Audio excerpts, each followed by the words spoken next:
আজকের ভিডিওতে আমরা ডুব দেব বাংলা সাহিত্যের ইতিহাসের এক রহস্যময় অধ্যায়, বাংলা সাহিত্যের অন্ধকার যুগ। এই যুগকে কেন অন্ধকার বলা হয়, কি ছিল এর সামাজিক, রাজনৈতিক ও ধর্মীয় প্রেক্ষাপট, সব প্রশ্নের উত্তর আজ আমরা খুঁজে দেখব 60টি গুরুত্বপূর্ণ এমসিকিউর মাধ্যমে। এই প্রশ্নগুলো WBCS, net, SLST, SSC, PSC, rail সহ বিভিন্ন প্রতিযোগিতামূলক পরীক্ষায় বারবার এসেছে। তাই ভিডিওটি দেখলে আপনার প্রস্তুতি হবে আরও মজবুত ও আত্মবিশ্বাসী। তাহলে চলুন শুরু করি বাংলা সাহিত্যের অন্ধকার যুগের অজানা দিকগুলো জানার এক রোমাঞ্চকর যাত্রায়। 1 নম্বর প্রশ্নটি দেখুন, বাংলা সাহিত্যের অন্ধকার যুগ কোন সময়কাল বলা হয়? 1201 থেকে 1350, 1351 থেকে 1500 খ্রিস্টাব্দ, 600 থেকে 900 খ্রিস্টাব্দ, 700 থেকে 1280 খ্রিস্টাব্দ। এই 4টি অপশনের মধ্যে উত্তর হবে 1201 থেকে 1350 খ্রিস্টাব্দ। কোন শাসকদের সময়কে বাংলা সাহিত্যের অন্ধকার যুগ বলা হয়? উত্তর হবে তুর্কি। কোন ঘটনার কারণে অন্ধকার যুগ শুরু হয়েছিল বলে মত দেওয়া হয়? সেন আমলে ব্রাহ্মণ্যবাদের কারণে, তুর্কি আক্রমণ ও সেনদের পরাজিত হওয়া, গুপ্ত আমলের ভাষানীতি প্রয়োজন, প্রাকৃত ভাষার বিপর্যয়ের কারণে। উত্তর হবে তুর্কি আক্রমণ ও সেনদের পরাজিত হওয়া। এরপর যে প্রশ্নগুলো আমরা দেখব সেগুলো হচ্ছে, তৃতীয় শতকে কোন সাহিত্যকর্ম লেখা হয়েছিল? মনসামঙ্গল, অন্নদামঙ্গল, শূন্যপুরাণ, পদ্মাবতী। উত্তর হবে শূন্যপুরাণ। এই শূন্যপুরাণটি তৃতীয় শতকের সাহিত্যকর্ম বলে অনুমান করা হয়। এরপর দেখো, শূন্যপুরাণ হল পরামাহাত্ম্য কাব্য, রাধাকৃষ্ণের প্রেমের কাব্য, আখ্যান কাব্য, ধর্মীয় তত্ত্বের গ্রন্থ। উত্তর হবে ঘ, ধর্মীয় তত্ত্বের গ্রন্থ। শূন্যপুরাণে মোট কটি অধ্যায় আছে? 40টি, 50টি, 60টি, 51টি। এর উত্তর হবে 51টি। অ্যান্সার হবে ঘ। শূন্যপুরাণ কোন যুগের সাহিত্য নিদর্শন? প্রাচীন যুগের, মধ্যযুগের, অন্ধকার যুগের? উপরের কোনোটিই নয়। এটি অন্ধকার যুগের উদাহরণ। শূন্যপুরাণ।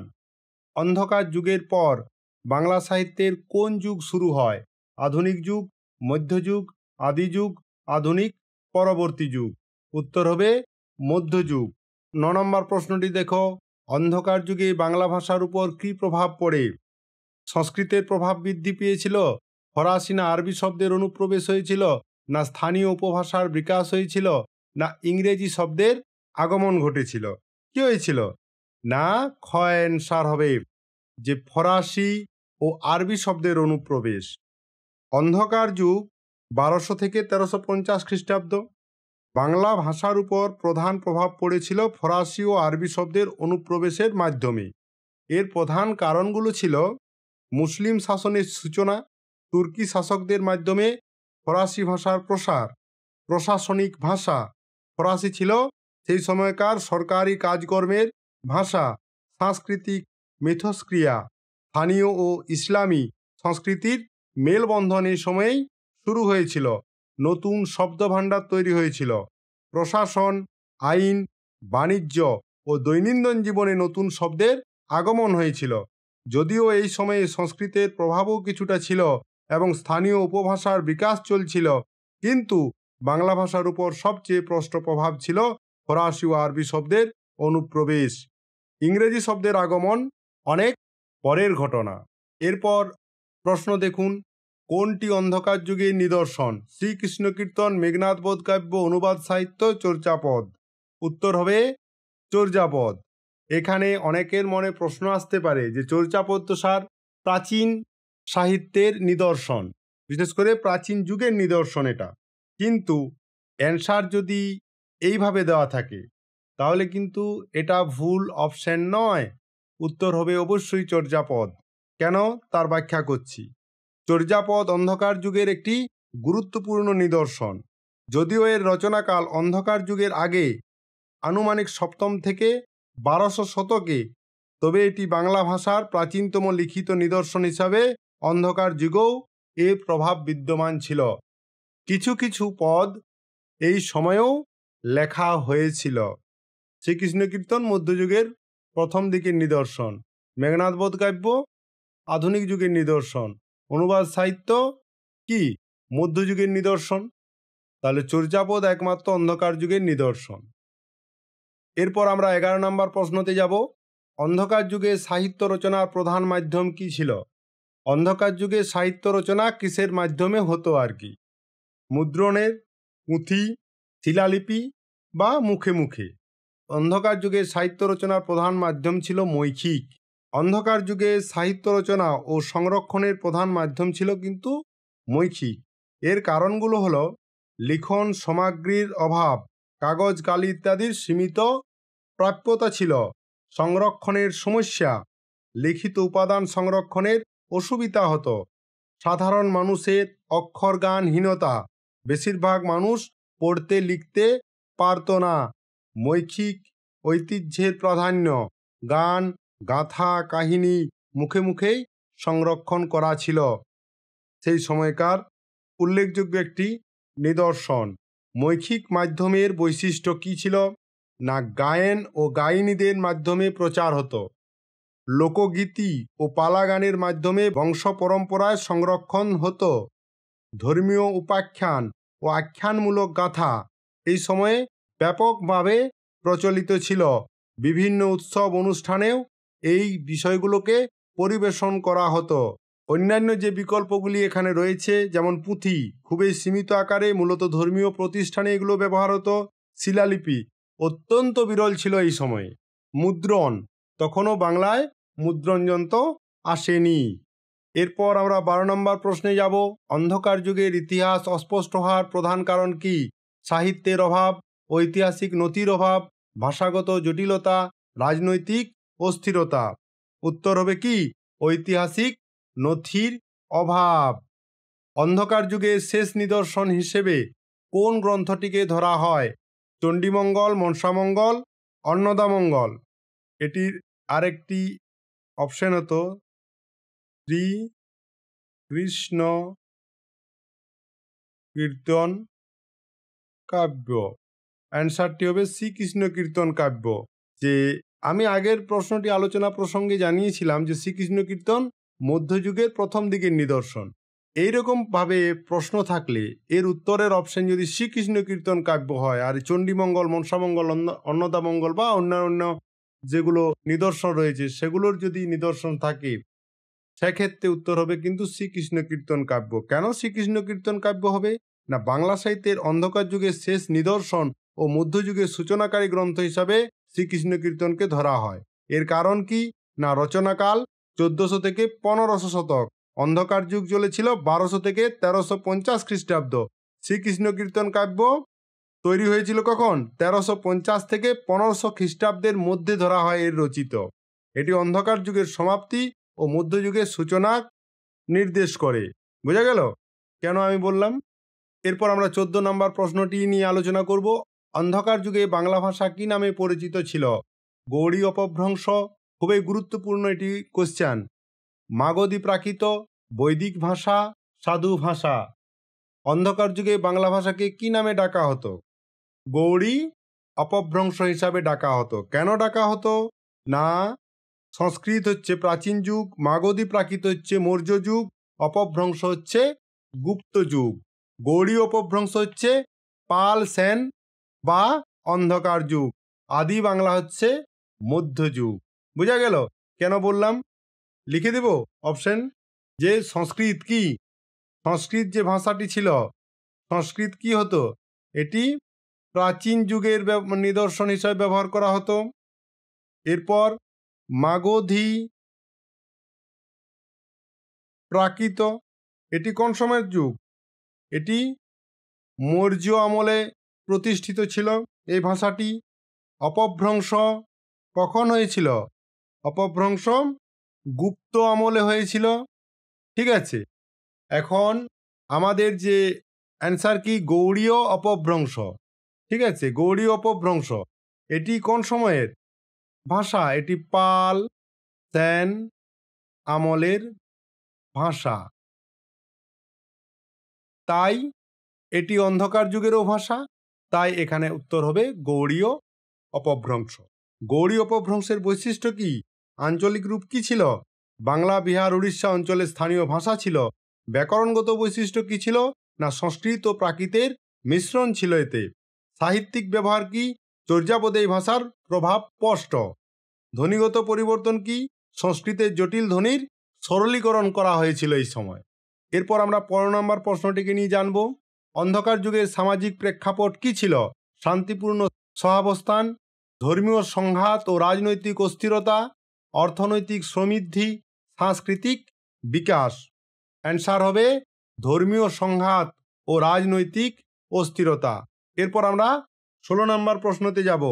অন্ধকার যুগে বাংলা সাহিত্য প্রধানত কোন ধর্মীয় সম্প্রদায়ের মধ্যে সীমাবদ্ধ ছিল? বাংলা সাহিত্য বৌদ্ধ, ইসলাম, বৈষ্ণব, শাক্ত। উত্তর হবে বৌদ্ধ। কেন?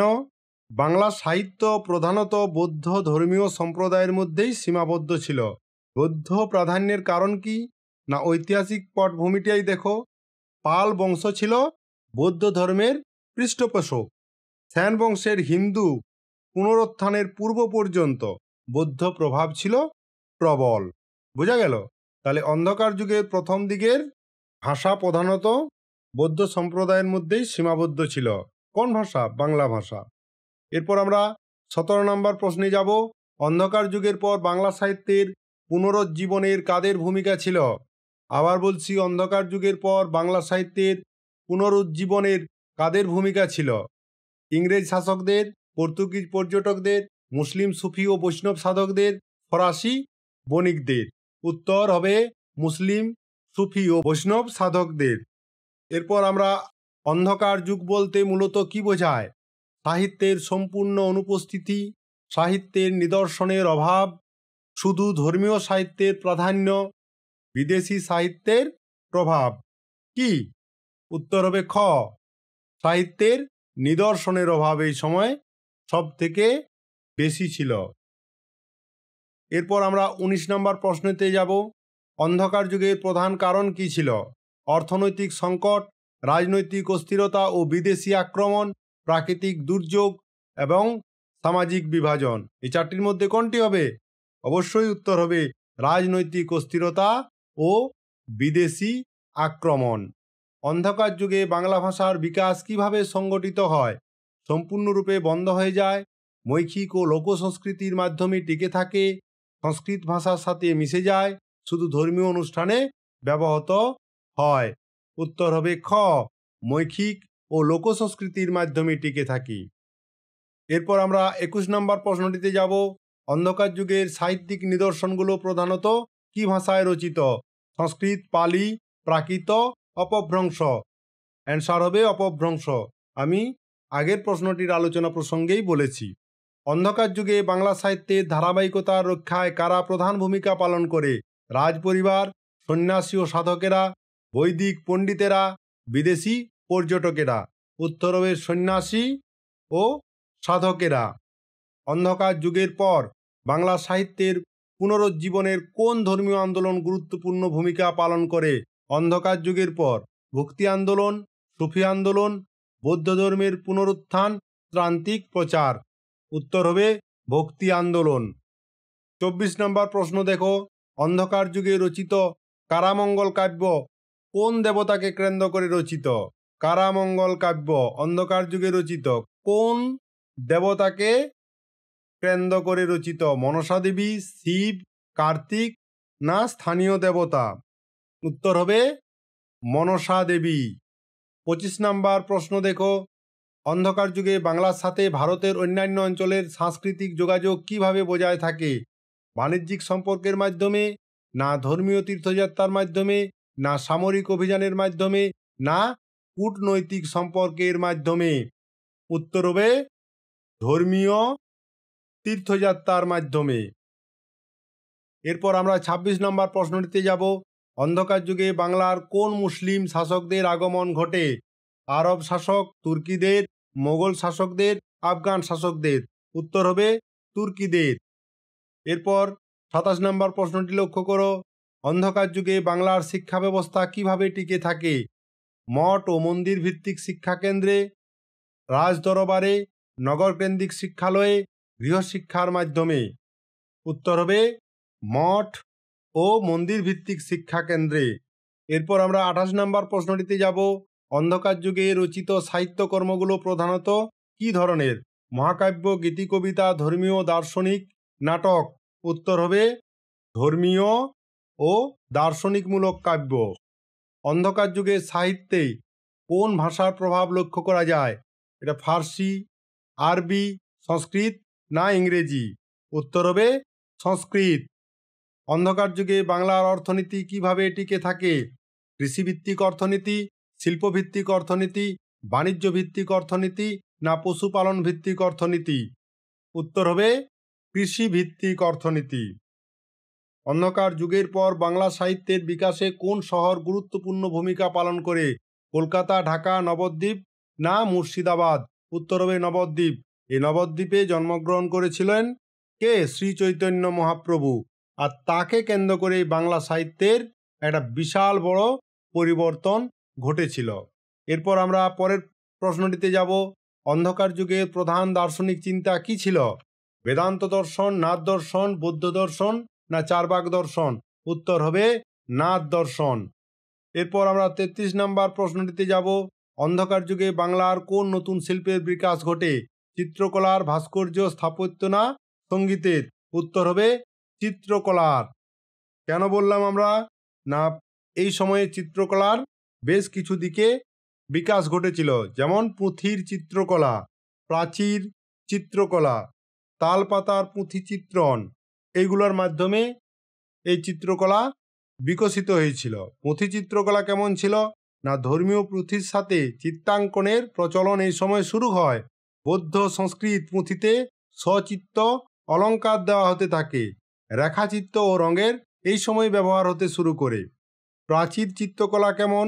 যেটা হচ্ছে মুরাল পেন্টিং, মন্দির বা বিহারের প্রাচীরে চিত্রকর্ম, ধর্মীয় বিষয়বস্তুর প্রতিফলন, স্থানীয় শৈলীর সমন্বয়।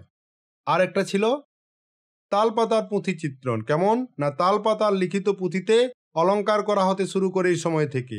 সূক্ষ্ম ও নান্দনিক শিল্পকর্ম তালপাতার পুঁথিতে দেখা যেতে থাকে। ধর্মীয় প্রতীক ও মূর্তির চিত্রণ করা হতে থাকে এই সময়। বিকাশের কারণ কি ছিল? না সাংস্কৃতিক কারণ কি? ধর্মীয় গ্রন্থের দৃশ্যায়ন প্রয়োজন হয়ে পড়ে। শিক্ষা ও ধর্মপ্রচারের মাধ্যমে, স্থানীয় শিল্পীদের দক্ষতার প্রকাশের মাধ্যমে। প্রযুক্তিগত কারণ কি ছিল? প্রকৃতির রঙের ব্যবহার, স্থানীয় উপকরণের সহজলভ্যতা, ট্র্যাডিশনাল টেকনিকের উন্নয়ন ঘটেছিল এই সময়, যার ফলে চিত্রকলার এই সময়ে ব্যাপক একটা প্রসার ঘটেছিল। এরপর 34 নম্বর প্রশ্নে যাব আমরা। অন্ধকার যুগের ইতিহাস অধ্যয়নের প্রধান উৎস কি? রাজকীয় দলিল না শিলালিপি না ত্রাম্য শাসন না বিদেশি পর্যটকদের বিবরণ? উত্তর হবে ঘ, বিদেশি পর্যটকদের বিবরণ। এরপর আমরা 35 নম্বর প্রশ্নে যাব।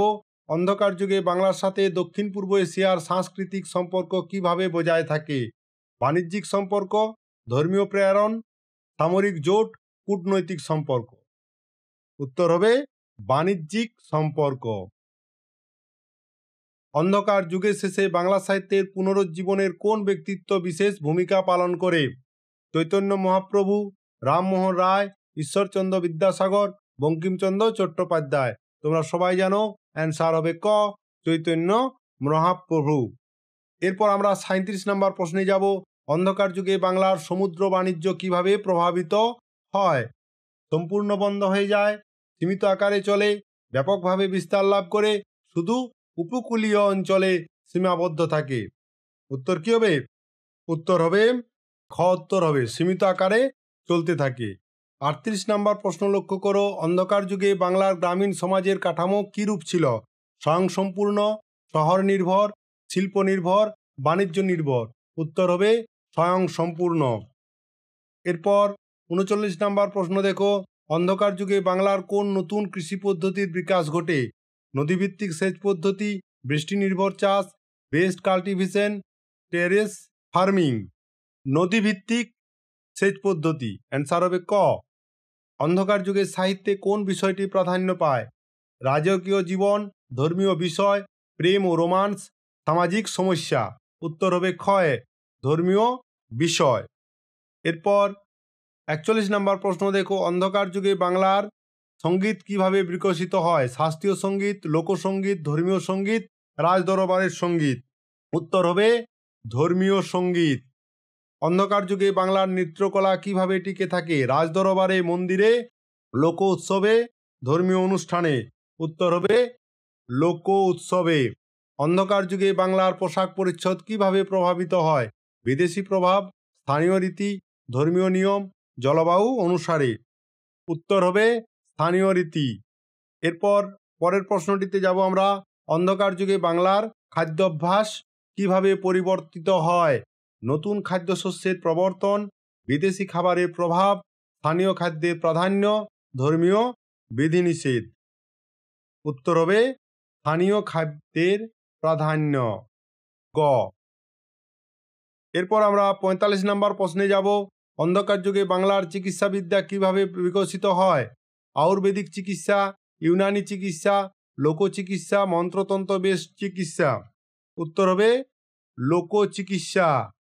অন্ধকার যুগে বাংলার বিজ্ঞান ও প্রযুক্তি কিভাবে উন্নত হয়? জ্যোতির্বিদ্যা, ধাতুবিদ্যা, কৃষি প্রযুক্তি ও স্থাপত্য প্রযুক্তি। উত্তর হবে কৃষি প্রযুক্তি। এরপর আমরা পরের প্রশ্নে যাব, অন্ধকার যুগে বাংলার পরিবহন ব্যবস্থা কী রূপ ছিল? নদীভিত্তিক, সড়ক ভিত্তিক, সমুদ্র ভিত্তিক, পথচারী ভিত্তিক। নদী ভিত্তিক, নদীতেই যাতায়াত করা হতো। অন্ধকার যুগে বাংলার মুদ্রা ব্যবস্থা কিভাবে কাজ করত? ধাতব মুদ্রা, বার্টার সিস্টেম, কড়িও মুদ্রা, কাগজের মুদ্রা। বার্টার সিস্টেম মানে বিনিময় প্রথা। উত্তর হবে বিনিময় প্রথা, বার্টার সিস্টেম। অন্ধকার যুগে বাংলার আইন শৃঙ্খলার ব্যবস্থা কিরূপ ছিল? কেন্দ্রীভূত ব্যবস্থা, স্থানীয় ব্যবস্থা, ধর্মীয় ব্যবস্থা, গোষ্ঠীভিত্তিক ব্যবস্থা। উত্তর হবে ঘ, গোষ্ঠীভিত্তিক ব্যবস্থা। অন্ধকার যুগে বাংলার বার্তা প্রেরণ ব্যবস্থা কিরূপ ছিল? ডাক ব্যবস্থা, মৌখিক বার্তা, সংকেত ব্যবস্থা, পাখি মারফত বার্তা। উত্তর হবে মৌখিক বার্তা। অন্ধকার যুগে বাংলার প্রাণীজগৎ কিভাবে ব্যবহৃত হতো? কৃষিকাজে, পরিবহনে, খাদ্যের জন্য, সকল ক্ষেত্রে। উত্তর হবে সকল ক্ষেত্রে। এরপর আমরা পরের প্রশ্নে যাব, অন্ধকার যুগে বাংলার প্রাকৃতিক সম্পদ কিভাবে ব্যবহৃত হতো? ব্যাপকভাবে, সীমিতভাবে, নিয়ন্ত্রিতভাবে না অপচয়ভাবে? সীমিতভাবে ব্যবহার হতো। অন্ধকার যুগের পর বাংলা সাহিত্যের ইতিহাস রচনায় কোন ঐতিহাসিক গুরুত্বপূর্ণ ভূমিকা পালন করে? Doctor Mohammad Enamul Haque, doctor Sukumar Sen, doctor Dineshchandra Sen না সকলেই? উত্তর হবে সকলেই। নিরঞ্জনের উষ্মা কবিতাটি কোন কাব্যের অন্তর্গত? শেখ শুভদয়া, প্রাকৃত পৈঙ্গল, শূন্য পুরাণ, পরধর্ম পুরাণ। উত্তর হবে প্রাকৃত পৈঙ্গল।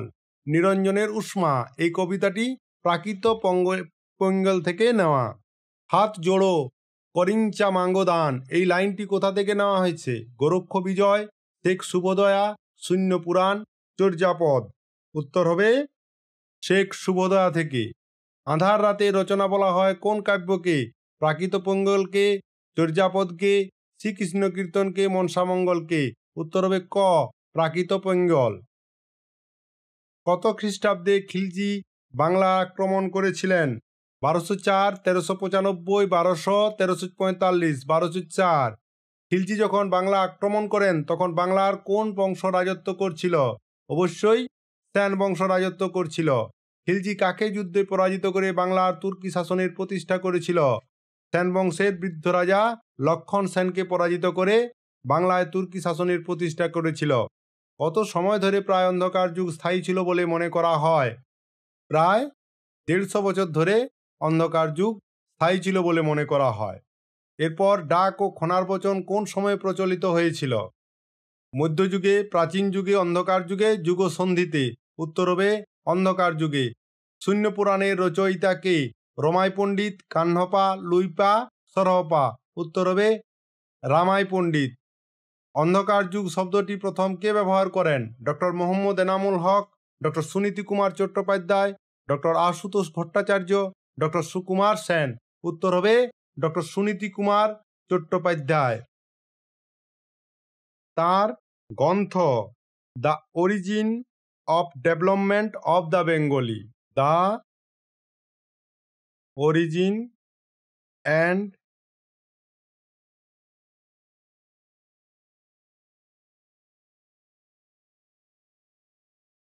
অফ দ্য বেঙ্গলি, সংক্ষিপ্তভাবে যাকে বলে ODBL। এটা এলটা ল্যাঙ্গুয়েজটা লিখতে ভুলে গেলাম, ল্যাঙ্গুয়েজ। এটি প্রকাশিত হয়েছিল কত সালে জানো? 1926 সালে প্রকাশিত হয়েছিল। তাহলে এই 63টি প্রশ্নকে আমরা জানলাম। আশা করি অন্ধকার যুগ সম্পর্কে সমস্ত ধরনের MCQ তোমাদের ক্লিয়ার হয়েছে।